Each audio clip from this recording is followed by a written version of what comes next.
Hello guys! May iba naman ako ng video ko for today kasi baka magsawa na kayo sa mukha ko kung puro mukha ko na lang ang i-upload ko.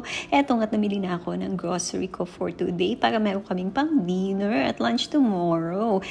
Mahuhulaan nyo kaya kung anong lulutuin ko for tonight? Eto nga't naghiwa-hiwa na ako. Kala mo naman talagang professional cook ako. Hindi talaga ako marunong magluto, guys. Tsamba-tsamba lang. Mabibilang mo lang talaga sa daliri ko kung ano yung mga alam kong lutuin. Pero kapag nagluto naman ako, talaga naman the best. Well, tignan natin kung magiging masarap nga ang niluluto ko. Eto na nga, nagpe-prepare na ako ng bawang, sibuyas, at eto na yung pork ribs. Habang ginagawa ko nga ito, nanonood ako sa YouTube kung paano lutuin itong ginagawa ko ngayon. Ay sabi nila, i-fry ko daw muna ang potatoes at carrots. Isunod ko ang bawang, ang sibuyas, at nakalimutan ko pang lagyan siya ng kamatis. Kaya isusunod ko na lang siya mamaya. Ito na, hinalo-halo ko na ang pork ribs hanggang sa tinimplahan ko na rin siya ng tomato sauce. At ayun na nga, nung malambot na yung karne, nilagyan ko naman siya ng gata.